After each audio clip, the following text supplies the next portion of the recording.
you have an interest in horses and love learning more about horses, the horse industry, teaching, or even managing your own horse business, then you're in the right place. We would love you to join us on our mission, which is to improve the lives of horses around the world through the education of riders, handlers, and trainers. So get comfortable, listen in, and enjoy. This is another of our popular Listener's Choice interviews, which we're playing over the weekend. We've chosen the most popular interviews for you to select the Listener's Choice winner.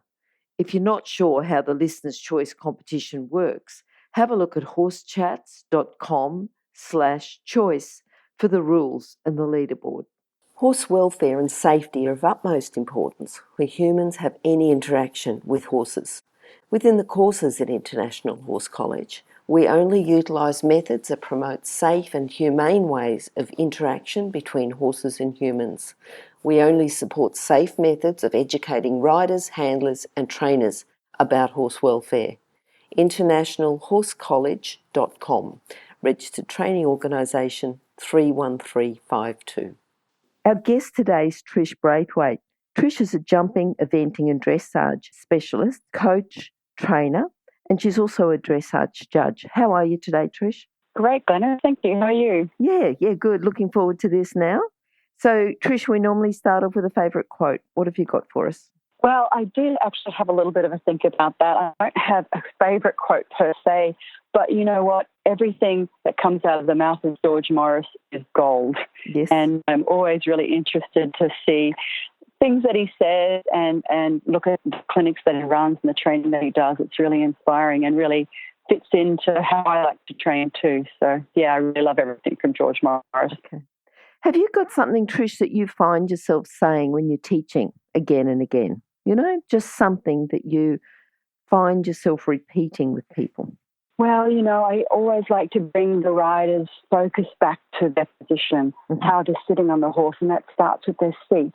And then helping them go through a little bit of a checklist regularly when they ride about how they're sitting, they're feeling through their body. I find that's a really great thing to help them then go on to the next thing that they want to do with their horse in that moment, in that training session. Yeah. So, yeah, saying anything about their position is what I keep coming back to for them.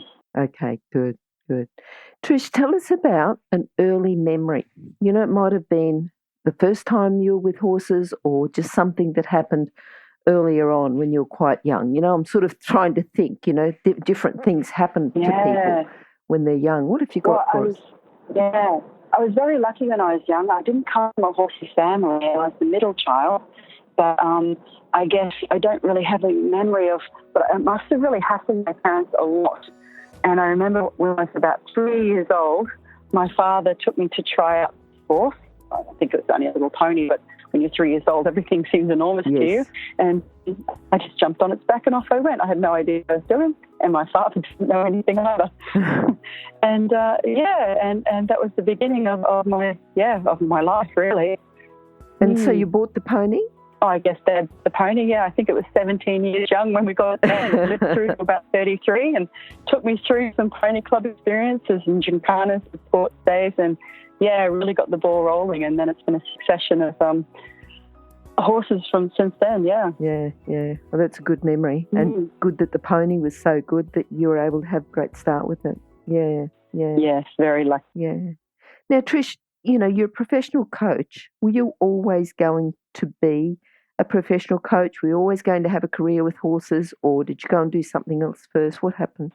Well, I rode pretty much constantly until I finished school, and it was very much the practicalities of affording it myself and finding the time to do it as well with getting a full-time job. So it kind of went out the window for probably about 7 years after I finished school. And then I got married, and my husband then was from the country and what have you. So he was very open to me getting back into the horses, and we could afford it together. So I haven't looked back since then.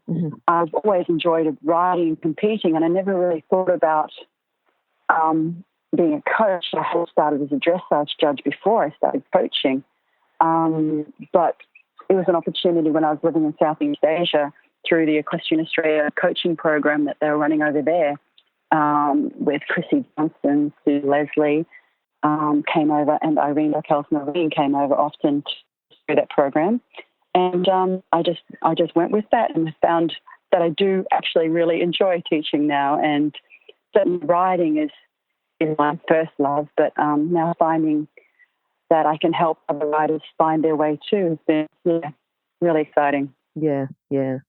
What do you think if someone would like to be a coach and say they haven't got a lot of knowledge yet, but they're happy to get that knowledge? What do you think they need as a core skills or character traits to get started within the horse industry or within the coaching, to have a coaching career? Yeah, I mean, I started to think about this, and I think it's very much depends on the person themselves.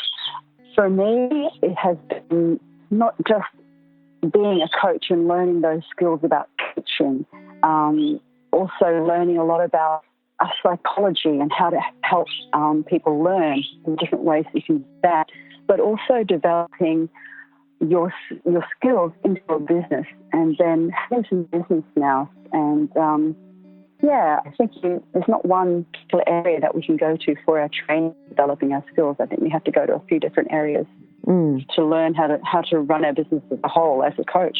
Yeah, yeah. Well, as you're saying, the psychology and the skills are things that can be learned and should be learned, because if you're running a small business, sometimes people will go into a career, but it is a career coaching. It's not necessarily a career running their own business, but they've still got to have the career progression and, the professional development to keep going on and getting better within their career. Absolutely. Yeah.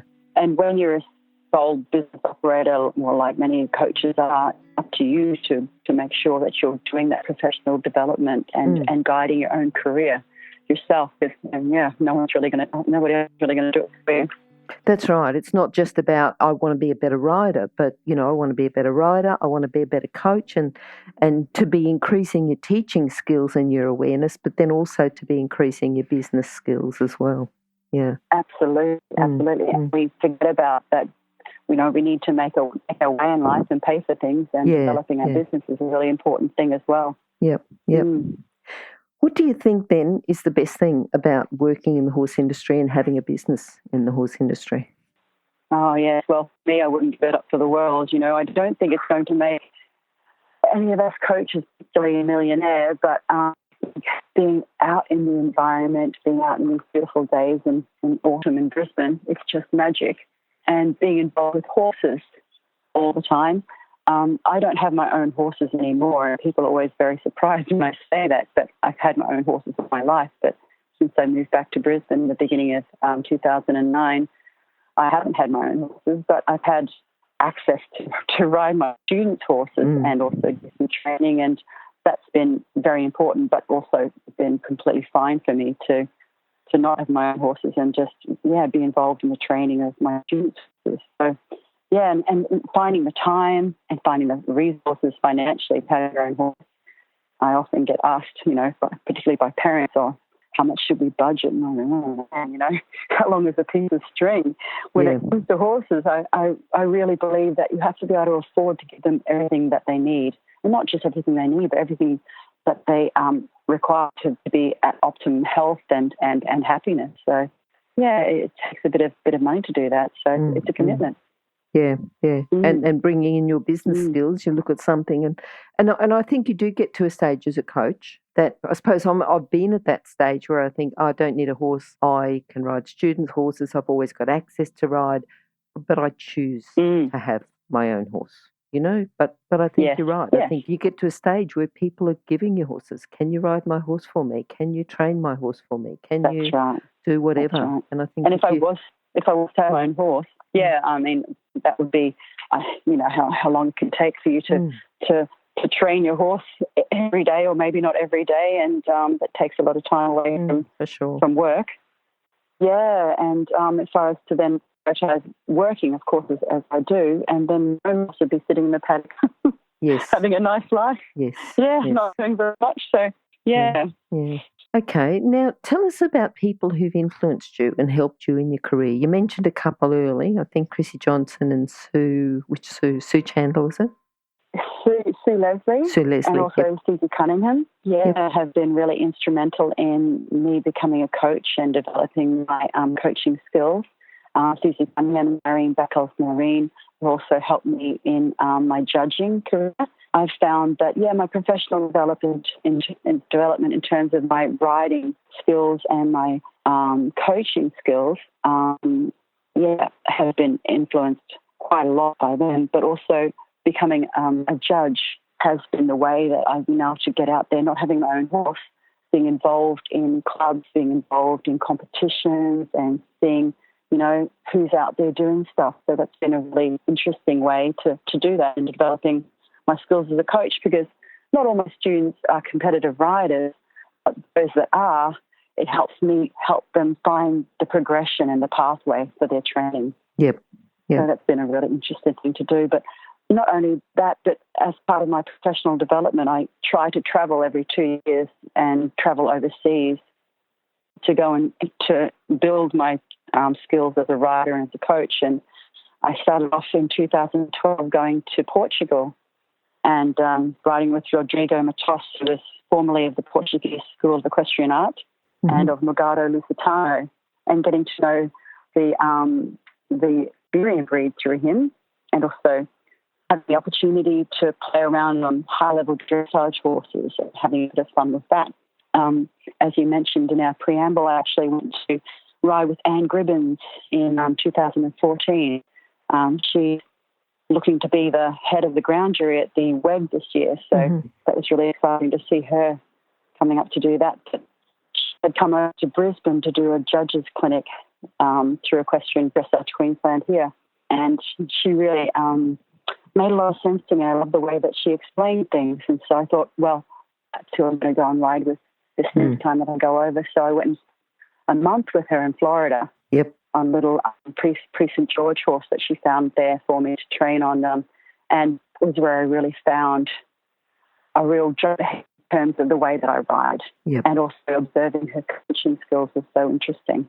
But most recently I've been training with Nicole Weinager, who's near Hamburg in Germany, and she comes over a couple of times a year to do clinics here in Australia, and I go to hers 2015 and 2016, but anyway, and then I thought, I think that's who I'm going to go and train with next. So I went and spent more than a month with her over in Germany, just north of her. Good. It's a good way to travel, to have your work-related travel, your PD, and you're still getting out and getting around and seeing the world, but you're doing it with, very much a horse focus and Trish, have you had a horse, you did quite well when you're in Asia, have you got a horse that you think has been the main one to influence you, help you in your career? Well, I had come across this thoroughbred when I was over in Malaysia, and I think I got him for free. One of the trainers in Singapore who'd been resting in a stall for about 6 months, and he looked like a nice type. So I thought, I'll take him on. And, that must have been 2000 or 1999, and I kept him for the following 10 years, I suppose. And he was an off-the-track thoroughbred, and we went from falling over crossrail to being the one-star national champions in Malaysia. And that was an amazing experience, and I learned a lot with him because he wasn't the most healthy horse, and just trying to find a way to bring the best of his health out and help him develop in his training and stay strong. And of course the climate over there is a bit challenging with horses, so that was another aspect to be aware of. And and it was a very interesting journey to go from nothing to doing a metre 15 show jumping and cross country, and I think we didn't quite get past medium level dressage, but and I left him with a very good friend of mine in Malaysia when I left, and we had a couple of good years with her. So he was a very influential horse for me. Do you think that winning that one-star national event in Malaysia was your proudest moment, or what do you think that is? Well, certainly it was the most exciting time because they're developing their eventers there to go to the Asian Games in 2006. And being part of the program, even though I wasn't part of the national team, being involved in helping the riders developing their skills and us all coming along the levels together was really exciting, really competitive, and really team building. And then to go to the Asian Games in 2006, not as a rider but as a groom, and be in Doha, in Qatar, for a month, looking after the eventing horses and experiencing that over there was amazing. Yeah. And one of the benefits, I guess, of being in those kinds of environments where you have access to top trainers and top courses and all of that kind of education, that's a little bit more difficult to get involved with. Yeah. Yes, for sure.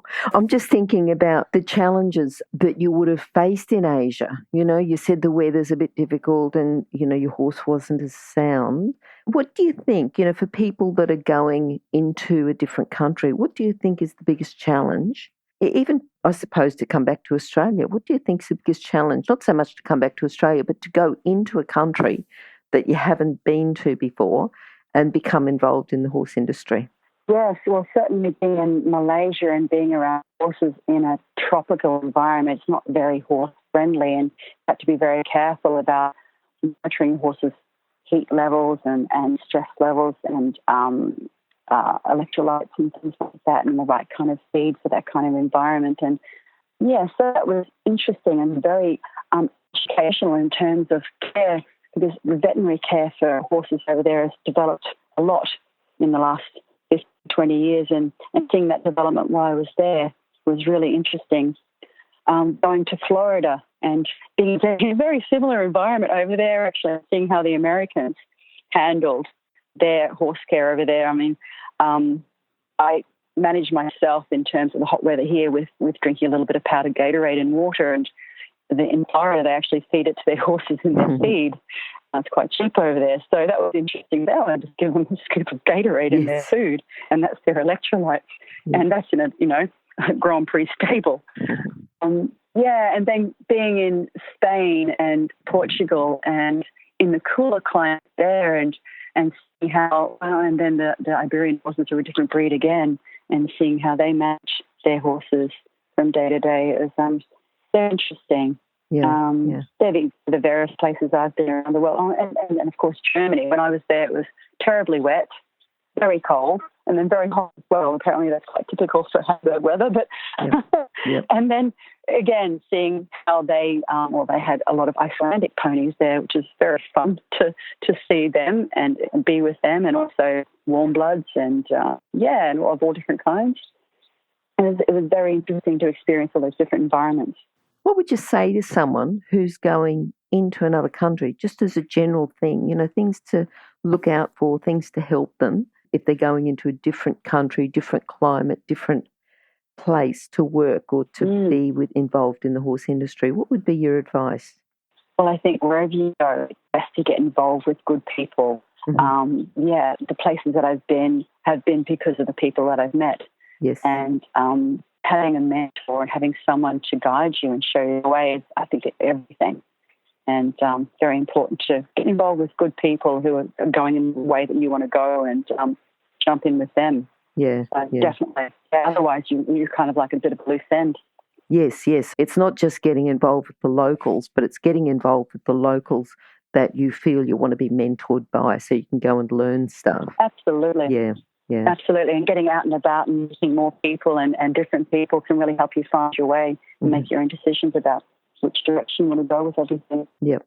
Now, Trish, I know that, you know, you really are very good at talking about the rider's seat, and you know, that's sort of a big specialty area there.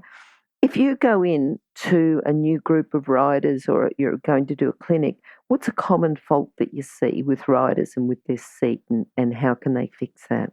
Yeah, well, just to start with, interesting bold moment that I had for myself was when I was training with Anne Gribbons, and I was put on the lunge for 3 days. And I found that I thought I always knew what my seat was, but I really didn't know. And I had tended to ride all my life like a jumping rider with good balance, but basically trying to affect the horse with my legs and not so much my seat at all. And that was a real powerful light bulb moment, because I was using leg and I'm like, I don't have any more legs. Where do you go to from here?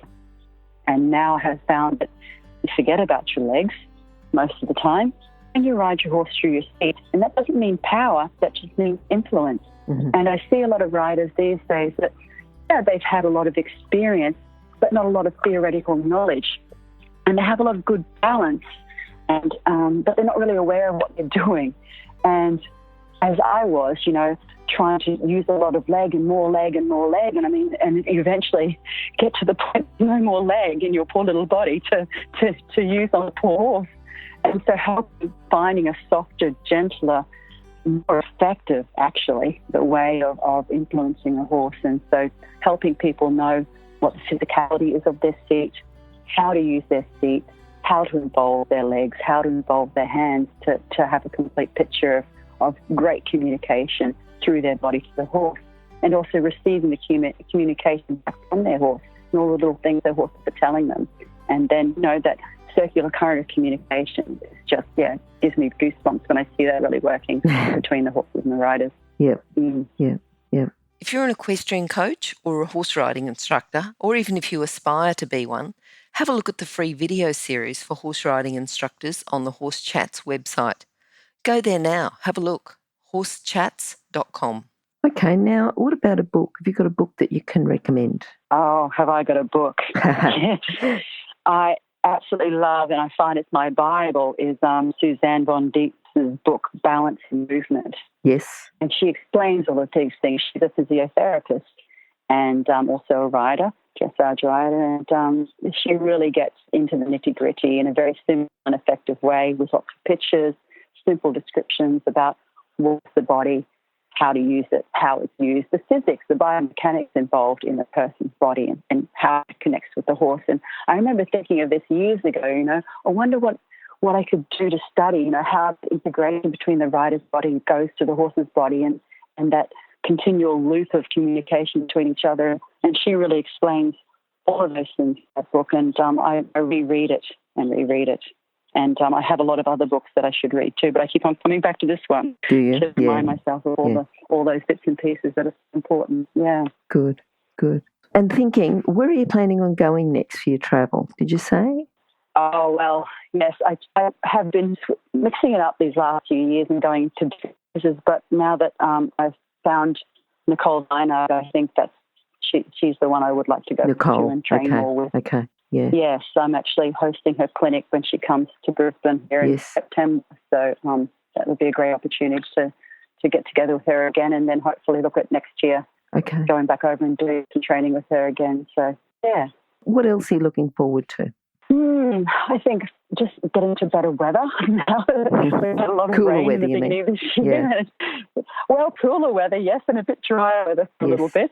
And, getting the year going with comps out at Sanford Equestrian Group. I'm actually a committee member and run their jump clubs on a monthly basis. And doing a bit more judging, because I'm a C level now, so I can judge up to and including advanced, and getting a bit more practice at my highest level, and looking to update that to higher levels in the future too. And working with my students and helping them find their progression and keep meeting their goals and doing the things that they want to do. So, just getting on with it, really. Good. Now, just thinking about summing up your philosophy with horses, Trish, what would you say if you had to do it in a few sentences? Look, it all has to be about what's best for the horse. And whenever I have a bit of a dilemma with a student or with progression of the training or what have you, I think, well, what is best for the horse? And I find myself, this is probably a little bit longer than you were hoping for, but looking after them from the ground up, taking care of their feet, taking care of their nutrition, taking care of their teeth, taking care of their tack, and making sure all of that works, so then we can go on and do the training, and educating people about how to look after their horses. So that is what is best for the horse. Yes. Absolutely. Yes. Yes, and I think it is. It's an overall thing. It's no good just coming in, doing a lesson, and then finding out, that 2 of the shoes are sort of half off and you haven't noticed or anything like that. You do a gear check. Exactly. You're checking everything. If someone's horse is underweight, you talk to them about it. Yeah, that's right. Because training is a long road, and you have 2 steps forward, 1 step back, and sometimes it's nothing but backward steps. But eventually, you look back 6 months, 12 months, you think, well, actually, I have been making progression. Yeah. And helping the riders understand it's not necessarily about what they want. They might be driven to be successful in eventing, or they really want to do this or that. And I think, well, you've probably not got the right horse for that. How about we find something else for you that will help you find your goals? Because this horse that you have right now doesn't really like jumping, it seems, or he's not really talented at the dressage. And if that's something that you really want to do, then perhaps you need to find a partner that's going to do that for you. Or maybe you find you really enjoy hacking out on a regular basis or doing some lower level stuff. Or it makes me think, I had a Irish sport horse mare who she loves to jump, but jumping on her terms. We did cross country once, and the second time we went to do cross country, she stopped at the first jump. She said, "Oh no, I don't do that." And show jumping courses, no problem. But if it was a bit long, out in a big field, she'd go, no, I don't do that. Stadium jumping was her thing. Okay. And dressage, I'd have to wear these rolling spurs to make it big and do anything in the dressage. She said, no, I don't do that either. So, trying to find and make the most of what your horse is good at and what they enjoy, and not just all about yourself. Yes, and making sure you've got the right horse for you and you've got the right person for the horse. Yeah. Yeah, and how wonderful is that they can go off and enjoy themselves together. Yes, yeah. Trish, how can people contact you? Yes, well, I have my email address is shutupandride@trishbraithwaite.com.au. My phone number is 0427 134 083. Yep. And they can also find out a bit more about me on the website, trishbraithwaite.com.au. Good. And those details will be on our website as well, which would be horsechats.com/Trish Braithwaite, or go to horsechats.com and search for Trish. Yeah. Trish, it's been really good talking to you today, and we've already talked about you coming back and doing a little bit more depth into the rider's seat and what you're doing with vaulting and everything else, which we haven't talked about very much at all today, but we'll certainly come back and talk about that a lot more. That'll be good. Yeah, so looking forward to it, and hopefully we'll talk to you very soon. Okay, thank you. Thanks very much, Glenys. Yes, take care. If you've enjoyed this chat, then please comment, rate and subscribe. If you'd like any changes or recommendations for guests, then please contact us through horsechats.com. And while you're online, have a look at the government-accredited courses at internationalhorsecollege.com. Registered Training Organisation 31352. Remember that our comments and instructions are general in nature and do not take into consideration your individual horses or your individual ability and circumstances. If you enjoyed this podcast, then please leave your comment below.